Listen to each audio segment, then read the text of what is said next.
What's going on, guys? Welcome back to the Doc Sports YouTube channel. My name is Sean Barnard, and I'm back to talk some Survivor Pool NFL picks with you guys.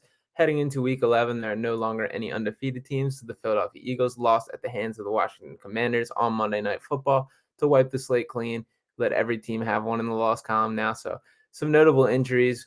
Cooper Kupp obviously highlighting that. Before I get fully into it, I would like to make sure you guys remember that you can sign up for $60 worth of free member picks on DocSports.com for new members. That's docsports.com. So make sure to log on there. You can check out my written work, my thoughts on all these games a little more in depth, as well as all the other terrific contributors are there. So they got everything you need as far as NBA, NFL, NCAA, everything in between. So make sure to check it out. That's once again, docsports.com. To take a quick look at the Week 10 slate of the NFL, outright favorites went 6-8 straight up and 5-9 against the spread. A little bit of an underdog week there. The Eagles, as I referenced, was the biggest upset, going in as 11-point favorites and ultimately losing 32-21. Game was closer than the score indicates because of that late game touchdown on a lateral. Eagles, a weird game where the Commanders dominated time of possession by over 20 minutes, forced 4 turnovers, and kind of a strange game overall, but nonetheless, the Commanders did come out on top.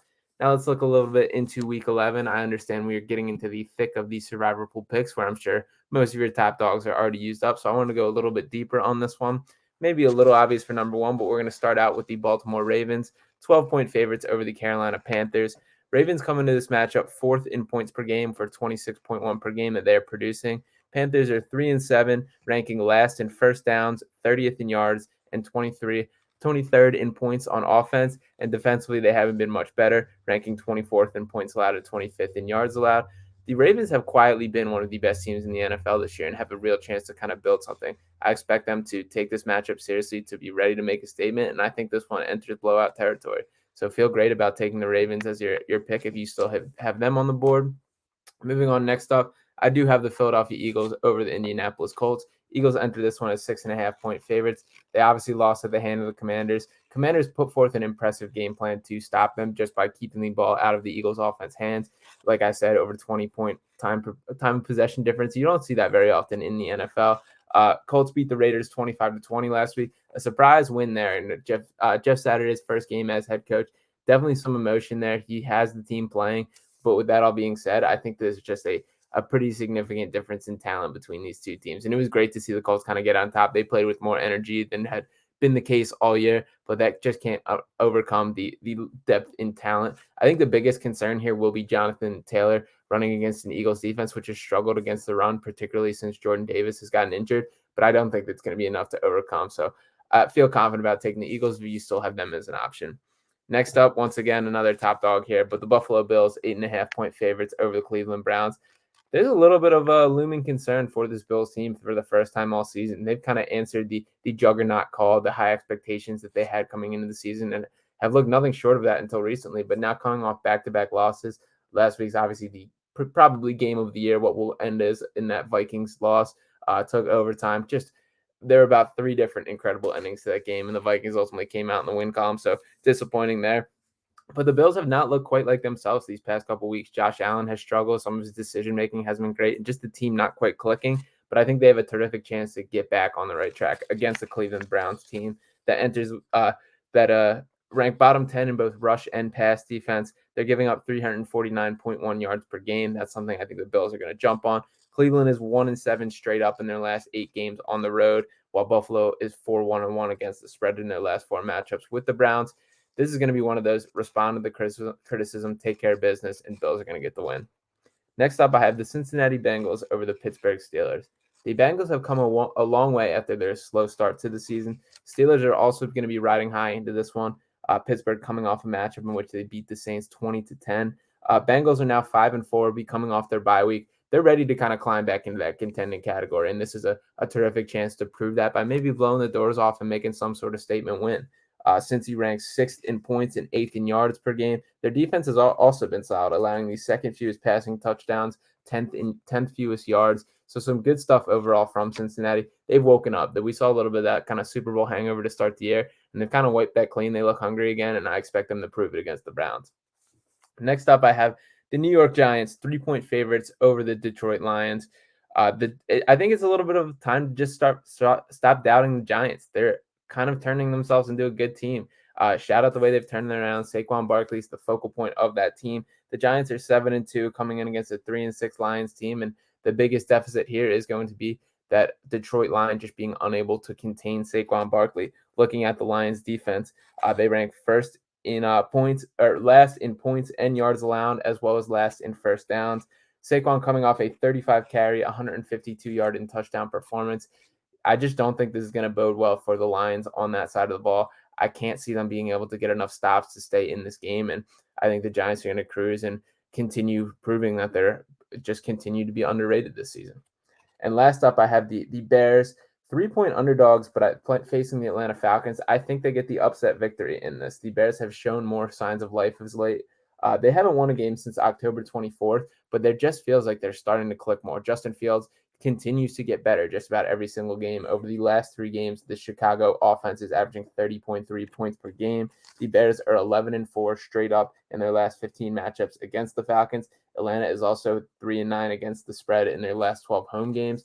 The Falcons have shown some signs of life, but coming off a really brutal performance from Marcus Mariota on Thursday Night Football against I feel so much more confident about this Bears team. It feels like they've turned a page. It feels like they're kind of clicking on a new cylinder, and they're due a win. So this feels long overdue. They've been close just about every week these past couple weeks, and it's time to finally put one in the win column. I'm going to move on to the ones I want to avoid in a second, but one last kind of shout out. I won't go too in depth in this, but I also like the Commanders as 3-point underdogs over the Texans, the 1-7-1 Texans. Commanders are playing some really good football of late. Taylor Heineke has brought a new spark to that team. So if you don't have any of these top 6 picks, feel confident about the Commanders as well. Now, as far as games to avoid, I want to start with I have the New Orleans Saints against the Los Angeles Rams. Saints enter as 4-point favorites. Matt Stafford missed last week for the Rams, was a game-time decision leading up to the game, ultimately couldn't go. In his absence, the team produced just 256 total yards of offense. They looked to be lacking and just was not a great performance from them all. Faced off against the Cardinals, who also were out Kyler Murray. Cooper Kupp also picked up the high ankle sprain in that matchup. Kind of a blessing that it is a high ankle sprain because it looked much worse than that live. But either way, they're going to be out without him for an extended period of time, and that's going to be a huge hit to their offense. There isn't another wide receiver in the league that accounts for the percentage of catches and yards that he does. So huge loss without Cooper Kupp, and that offense is going to feel it. And in contrast, the Saints have just been one of the more volatile teams throughout the year. The Rams are 2-8-1 against the spread in their last 11 matchups with the Saints. The Saints just, you don't know what version of this team is going to show up. And this is a game that kind of both these teams have been so inconsistent that I think it's better off just staying away from. Next up, I'm going to go Chiefs, 6.5 point favorites against the Chargers. On paper, it feels like the Chiefs, this is a slam dunk pick, but I just don't feel as confident about it. Chiefs entered the matchup 7-2 against the 5-4 Chargers. Both these teams still have a lot to play for as far as playoff seeding, ensuring that they're in the playoffs. They faced off in week 2 with the Chiefs coming out on top 27-24. Chiefs ranked first in passing yards, first in points, and first in passing touchdowns across the entire NFL, while the Chargers are 29th in points allowed defensively. So I do think there's going to be a shootout. There's going to be a high-scoring affair, but the Chargers have been shown to put up points as well. So I think that's something to be confident. My entire brain says that this is kind of a 2-game matchup during the season that they're going to split. The Chiefs took the first one, which makes me lean toward the Chargers getting this one. But I don't know. I could see this one going over way. I think you're better. Either way, you're better off just staying away. And last up, I have the Patriots against the Jets. Patriots entered this as 3-point favorites. These guys also faced off already this season on October 30th. The Patriots pulled out a 22-17 victory. Both teams are coming off the bye. Traditionally, the Patriots are 73.6%, have a 73.6% win percentage coming off the bye under Bill Belichick. This all points toward them getting the win, but this feels like another that these two just might be destined to split. Each of these teams have a lot to prove, with the Jets kind of continuing to scare that they are legitimate, trying to contend and taking strides forward to make it to the postseason. The Patriots are still trying to shore up their postseason route as well. So this is going to be a slugfest, a brutal game. Both these defenses are pretty strong. The Jets have especially impressed in recent weeks. So expect this one to be a low-scoring affair, and I could see it going either way. So I would stay away from this one as well.